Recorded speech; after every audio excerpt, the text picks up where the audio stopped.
le MAC Culture, Anne Lépine. Bonjour à toutes et à tous. Une fois n'est pas coutume, je vous propose un MAC Culture en 2 parties afin d'arpenter sereinement les 24 km de la ligne verte du voyage à Nantes de cet été, voyage qui débute le 28 juin prochain avec comme thématique l'étrangeté. Cette semaine, Sophie Lévy, la nouvelle directrice du voyage à Nantes qui a succédé à Jean Blaise, parti à la retraite en janvier dernier, nous partage sa vision de cette édition dont elle hérite. Puis Emmanuel Divet, chargé de projet au voyage à Nantes, nous présente 4 œuvres du nouveau parcours et nous raconte l'histoire souvent méconnue de certains monuments nantais, comme celle de la Fontaine Royale ou du dispensaire Jean V. Bonjour Sophie Lévy, vous avez pris la direction du voyage à Nantes en janvier dernier. Le 28 juin prochain est lancé le voyage en été 2025. Quel regard portez-vous sur cette édition conçue par Jean Blaise, votre prédécesseur, et les équipes projet du voyage à Nantes? En fait, c'est une saison, l'étrangeté, l'étrangeté, dans ce très joli jeu de mots, qui est à la fois en fait le symbole de ce que le voyage à Nantes est capable de faire et de ce que Jean Blaise a inventé dans un rapport de la ville, des artistes, des lieux, de l'histoire et de l'aujourd'hui. Et finalement, l'étrangeté, c'est la manière dont on déplace le regard, dont on se laisse emporter par le mystère d'une œuvre et dont les artistes attirent notre attention sur des aspects de l'histoire et de la ville qu'on ne voyait plus. Voilà. Donc, qu'est-ce que vous inspire le voyage de cette année, puisque vous avez un regard un peu distancié finalement? Ce qui me frappe, c'est que les artistes ont eu leur manière d'interpréter cette question de l'étrangeté et beaucoup de choses tournent autour du rapport entre l'être humain et le monde animal, en tout cas le reste du monde.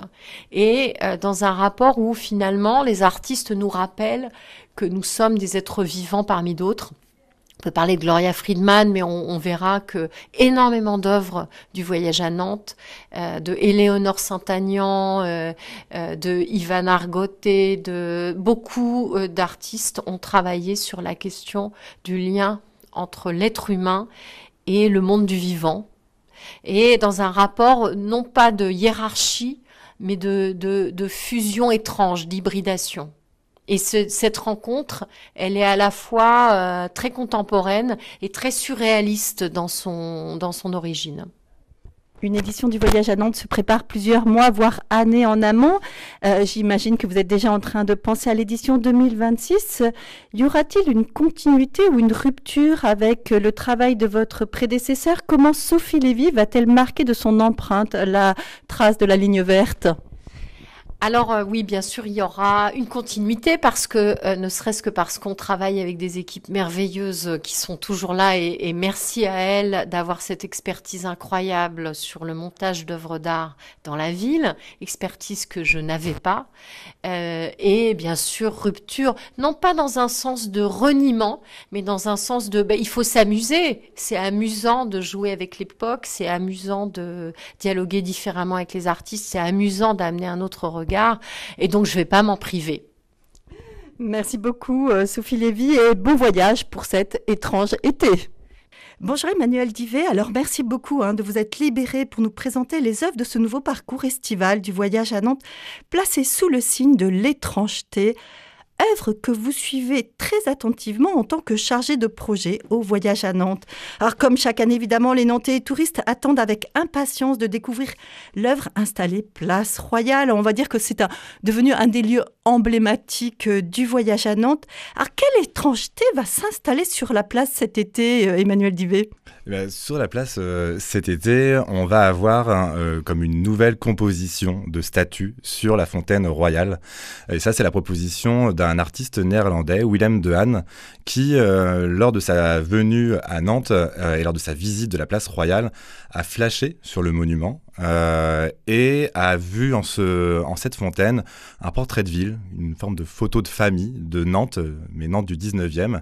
Et sa proposition, c'était de rejouer ce portrait de ville, mais avec la Nantes du 21e siècle, la Nantes de 2025. Alors, avant de revenir sur ce portrait de famille du 21e siècle, peut-être nous redonner un petit peu, finalement, ce portrait de famille du 19e. Oui, alors la fontaine royale, elle date de 1865. C'est l'œuvre d'un architecte, Henri Driolet, et de deux sculpteurs, Daniel Ducommun-du-Locle et la famille Grouters, donc Louis Grouters pour le père. Et on s'est aperçu aussi qu'il y a son fils qui a pas mal aidé dans la sculpture de certains génies. Donc c'est Louis Grouter et Guillaume Grouter qui ont participé en partie à cette fontaine. Une fontaine qui raconte, comme vous disiez, un visage de Nantes. C'est ça, puisque en fait, elle est composée de 14 statues allégoriques qui vont de Nantes en marbre blanc au sommet de cette fontaine, qui prend les traits d'Amphitrite. On la reconnaît avec ses deux attributs. Du côté, dans sa main droite, elle tenait avant un trident, le trident de Neptune, et dans sa main gauche, le caducée d'Hermès. On peut voir ici un peu la personnification de la devise de Nantes qui est Neptune profite à ceux qui voyagent. Et elle est entourée dans les niveaux inférieurs, niveau intermédiaire, par 8 génies qui sont assis sur des dauphins. Et ces 8 génies représentent les 8 génies de l'industrie qui ont fait la gloire de Nantes au 19e. Pour vous les citer, on a l'industrie, la charpenterie de marine, on va avoir la métallurgie, la production de sucre, l'agriculture, le commerce, la navigation. On a la vigne et normalement, il me semble les avoir tous cités. Oui, c'est assez surprenant. J'avais vu le sucre, entre autres. Oui, alors c'est en partie avec l'héritage du commerce triangulaire et de la traite transatlantique, mais c'est surtout qu'au 19e siècle, il y avait à peu près 10 raffineries qui étaient en activité encore à Nantes. Et quand on a fait les recherches autour de cette fontaine, on s'est aperçu que c'était surtout les 8 économies industrielles qui fonctionnaient le mieux, qui avaient un peu financé pour être présentes autour de cette fontaine.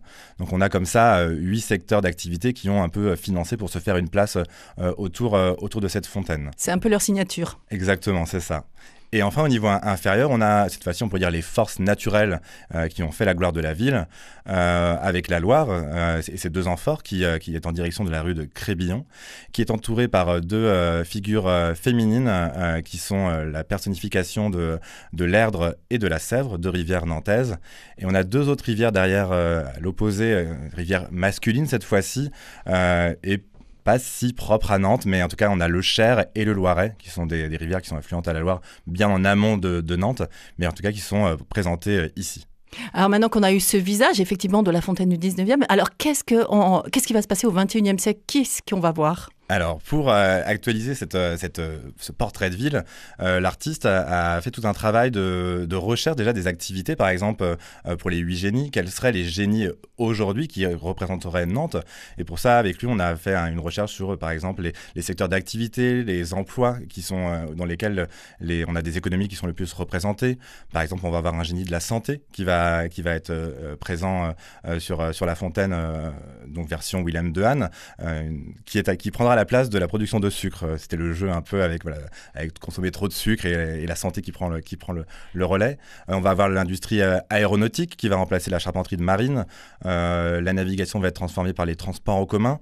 On va avoir d'autres activités comme ça. Et l'idée, c'était vraiment d'être au plus fidèle des activités qui sont propres à l'économie nantaise d'aujourd'hui. Par exemple, on a un génie qui ne pouvait pas exister au 19e, qui est le génie des études et de la communication digitale, qui est un secteur d'activité qui est très, très fort à Nantes. Et donc lui, ce génie-là va remplacer le génie de l'industrie du 19e, par exemple. Alors chaque génie aura un attribut, on va pouvoir l'identifier assez facilement. Exactement, c'était le principe également de jouer un peu comme la composition du 19e, c'est-à-dire pour un génie, un attribut, ce qui permet vraiment de relier et de comprendre clairement quelle activité est représentée. C'est plus simple quand ce sont des activités où les gens sont habillés en civil en quelque sorte. Après, on va avoir des activités qui vont être reconnaissables. Par exemple, pour l'aéronautique, là, on est avec une soudeuse de chez Airbus. Donc, elle est en uniforme Airbus, par exemple. Donc là, on voit le lien se faire plus facilement. Mais c'est vrai que les attributs c'était de jouer avec les attributs qui existaient déjà au 19e et de rejouer un peu ces scènes-là pour 2025. Mais alors, pour qu'on comprenne bien, alors en fait, ce ne sont pas les attributs actuels que vous allez, entre guillemets, déguiser. Ce sont vraiment, ils vont être déposés et il va y avoir des nouveaux attributs qui vont les remplacer durant l'été. C'est ça, exactement. On a déposé l'ensemble des statues qui vont être présentés sur la place pendant l'été. Donc les statues ne disparaissent pas. On pourra comparer les deux versions finalement de Nantes. Et pour prendre place suite à ce retrait, on a 14 Nantais et Nantaises qui se sont mis dans les mêmes positions que les statues d'origine, qui ont été scannés. On les a scannés vraiment dans les fichiers 3D de chaque personne. Et on les a reproduits à une échelle agrandie, à la même échelle que les statues. Donc c'est à peu près 1,35 fois plus grand que les tailles réelles de chaque personne. Et derrière, ils ont été... donc ces statues qui sont statues en résine. Ici, on est dans de l'hyperréalisme. On n'a pas repris des bronzes comme au 19e. Et on est venu repeindre les peaux, les yeux. On est venu on a travaillé avec une perruquière pour reproduire les cheveux. Et pour les vêtements, on a travaillé avec des couturières nantaises, notamment, pour reprendre les vêtements, mais à l'échelle, donc pareil, 35 fois plus grand que la réalité. Donc, ils vont être colorés. Elles seront vraiment... L'idée, c'est de donner l'illusion d'avoir des vraies personnes qui sont posées sur la fontaine à la place des statues d'origine. Et alors, l'Erdre, le Loiret, c'était le Cher, eux aussi vont être déplacés ? Oui, alors les rivières sont également déplacées et là, Willem de Hane a plutôt cherché à travailler autour des dimensions liées au cours d'eau aujourd'hui. Il n'y avait pas de signification pour les allégories d'origine, c'était vraiment une personnification des rivières et ça s'arrêtait là.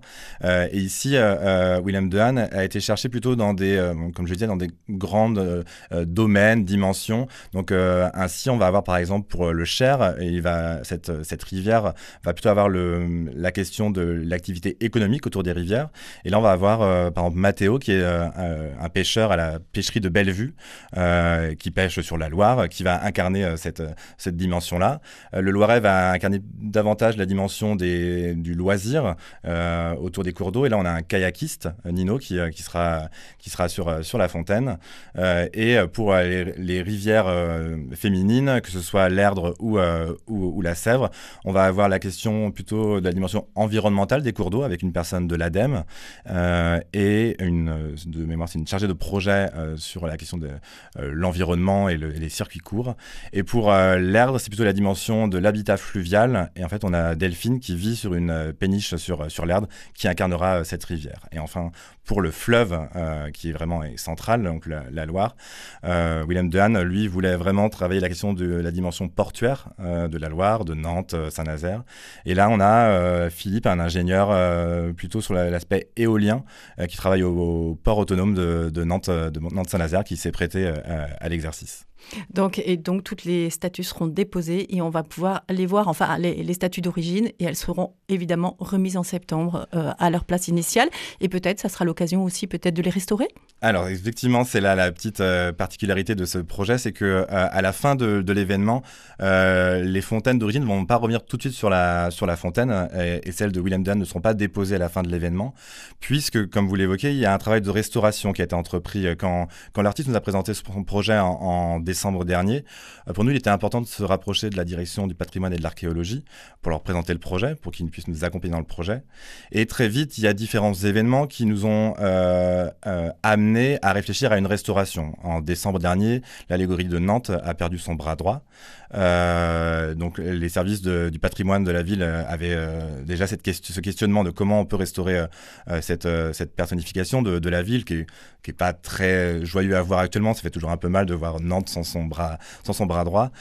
Donc eux, ils avaient également cette grande question et en fait finalement les deux projets se sont plutôt bien rencontrés puisque nous on avait besoin de déposer les statuts pour le projet de Willem de Hane et c'était ça en moins comme questionnement pour la direction du patrimoine, c'est de dire on a un acteur qui se chargerait de les déposer, profitons-en pour restaurer l'ensemble des statues, pas seulement l'allégorie de Nantes, mais restaurons donc Nantes qui est en marbre et les 13 autres bronzes qui ont besoin de restauration, puisque la dernière fois qu'ils ont été restaurés en surface, c'était en 2007.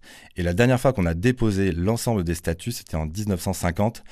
Quelque temps après la Seconde Guerre mondiale, pour s'assurer que l'ensemble était encore viable. Oui, donc elles avaient besoin d'un bon petit nettoyage. Alors, si la place Royale est bien identifiée, par contre, le dispensaire Jean V l'est sûrement beaucoup moins. Et là encore, c'est une des envies du voyage à Nantes, c'est d'ouvrir des portes habituellement fermées au public. Donc, c'est donc au sein de ce dispensaire exceptionnellement ouvert cet été que le Van invite le public à découvrir l'installation Horarium de Jenna Case. Alors ça, c'est une œuvre immersive, Emmanuel Divet. Là, on rentre à l'intérieur. Exactement, on est dans vraiment le type de lieu qu'on aime faire découvrir aux Nantais, aux touristes chaque été. On est dans un nouveau lieu qu'on n'a jamais investi. Le dispensaire Jean V, c'est finalement un dernier vestige de l'architecture hospitalier du début du XXe.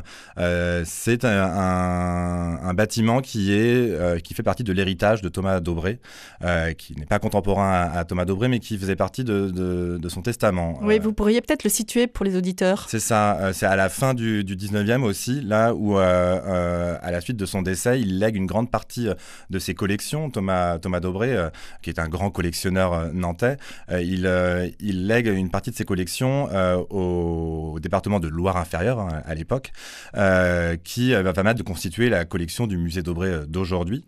Et il demande aussi la construction de 2 dépendances pour servir plutôt d'action sociale en direction des Nantaises et des Nantais, avec plutôt l'idée d'accueillir et de soigner les malades atteints de la tuberculose.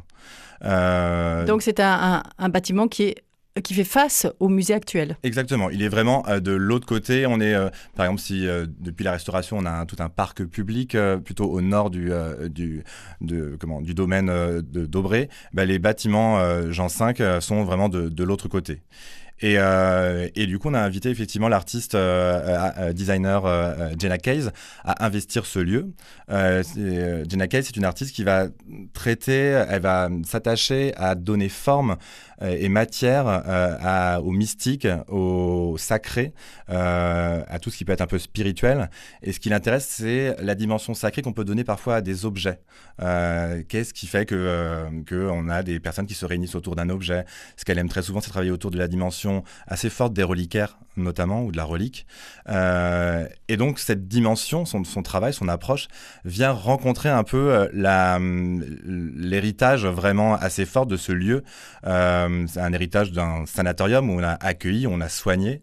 Et elle va jouer avec sa démarche, avec cet héritage. Elle va jouer aussi avec des éléments un peu de bestiaire, de présence qu'on peut retrouver dans l'architecture à Nantes, que ce soit de la cathédrale, au passant par le château ou le musée Daubré.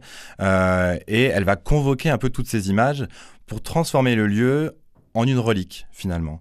Et elle invite les gens à rentrer donc dans le rez-de-chaussée du dispensaire, où quand on arrive dans un hall qui est baigné par une verrière de lumière, on sera face à un lustre en fonte d'aluminium qui reprend un peu la figure de la chauve-souris qu'un animal qu'on retrouve énormément dans le bestiaire de Daubré. On en a plusieurs dans les colonnades à l'intérieur du bâtiment. Et c'est aussi une figure qui renvoie au folklore autour de Faust et de Méphistophélès, qu'on peut retrouver dans les décors du passage Pommerais. Si vous regardez au niveau des lumières du passage Pommerais, on a comme un visage qui tourne le dos à la lumière, qui se regarde dans le miroir, qui reste dans l'ombre, et c'est la figure de Méphistophélès qui est en quelque sorte le bras droit du diable chez Faust, dans Faust. Donc elle a convoqué vraiment tout cet imaginaire pour vraiment après créer déjà pour nous plonger dans une ambiance assez mystique, assez étrange, qui correspond bien à la dimension qu'on souhaitait donner à cet événement. Et elle va créer tout autour de ce hall une circulation autour de différentes salles qui sont comme des dioramas, où en fait on a des scénettes qui se passent derrière. Et elle va jouer dans ces scénettes autour de la dimension respiratoire, du fait de respirer, qui était propre à la question du sanatorium. Et on va avoir 4 salles comme ça, où on va trouver des pièces, des collections de Daubré qui sont d'anciennes gargouilles qui étaient par exemple sur l'ancien clocher de la cathédrale, des frises qui étaient sur le château des ducs de Bretagne, qui vont être confrontées parfois à côté d'un candélabre qui va évoquer la question de la respiration, du souffle. On va avoir des scénettes qui vont reprendre comme des tapisseries qui vont être accrochées, qui vont être à la verticalité et qui vont en donner l'impression d'une fenêtre ouverte vers une autre dimension ou autre, et on aura un fauteuil qui sera par exemple devant cette tapisserie. Et l'idée, c'est vraiment de créer des scènes. Très souvent, quand on discutait avec Jenna Case, il y a le réalisateur David Lynch qui revenait pas mal dans nos discussions, parce qu'il y a quelque chose à la fois du rêve, de qu'est-ce qui est la réalité, qu'est-ce qui est pure création, pure imaginaire. Et voilà, on est vraiment dans l'étrangeté. Exactement, on est dans l'étrangeté. Alors, regardez, mais également expérimenter. On disait ça également, c'est un des volets du voyage à Nantes. On se souvient évidemment de l'immense piste de roller Place Gralin. Cet été, c'est au Parc des Aublats que le Van propose aux petits et aux grands un jeu d'échecs monumental avec un plateau, des pions et des règles du jeu revues par les artistes Aurélie Ferruel et Florentine Guédon. Alors, c'est un jeu, on va dire un jeu d'échecs à la nantaise, Emmanuel Divet. Oui, en tout cas, cette fois-ci, lui aussi, il est assez décalé. On retrouve ce pas de côté à la nantaise. Ici, Ferruel et Guédon, effectivement, se sont emparés vraiment du jeu et de ses règles, mais aussi de son histoire, de toute la symbolique qu'il y a derrière les échecs. Pareil, pour faire un petit rappel, le jeu des échecs, il est créé, et en tout cas, il voit le jour au VIe siècle en Inde, et il va arriver jusqu'au XIe siècle en Europe, mais en passant par différentes cultures, différentes civilisations. Il va passer par la Perse, par le monde arabo-musulman, avant d'arriver en Europe par la Sicile et par l'Espagne. Et c'est un jeu qui va connaître une transformation assez importante pendant ces voyages, on va dire.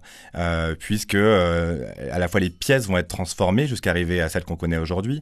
Les couleurs vont être transformées, puisque quand il arrive en XIe siècle en Europe, il arrive avec deux clans qui sont les noirs contre les rouges, et ça ne dit pas grand-chose à notre société européenne, et du coup on va l'adapter. On va pour l'époque, c'est plutôt le rouge et le blanc qui sont les deux couleurs opposées, donc on va changer déjà une première fois les couleurs, et on va aussi revoir énormément les rôles des pièces. Ainsi, certaines pièces qui ne parlent pas aux cultures européennes vont changer. Par exemple, à son arrivée, on avait un vizir et un calife, qui n'est pas propre au système de l'époque en Europe. Ainsi, le roi va arriver et le conseiller roi, en quelque sorte, va aussi arriver. Puis après, on introduit la reine, qui fait scandale à l'époque, puisqu'on va donner à la seule pièce féminine du jeu un rôle très important.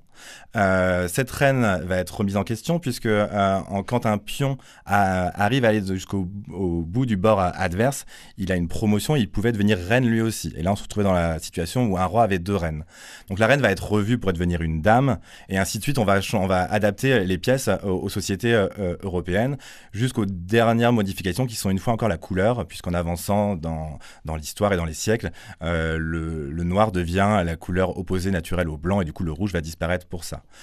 Bon, après, il y a énormément d'histoires aussi autour de la psychologie de chaque pièce, des mouvements, et Aurélie Ferruel et Florentine Guédon se sont vraiment inspirées de tout ça. Elles ont rencontré aussi des joueurs du cercle d'échecs de Nantes pour comprendre un peu ces sociétés, ces communautés qui jouent aux échecs.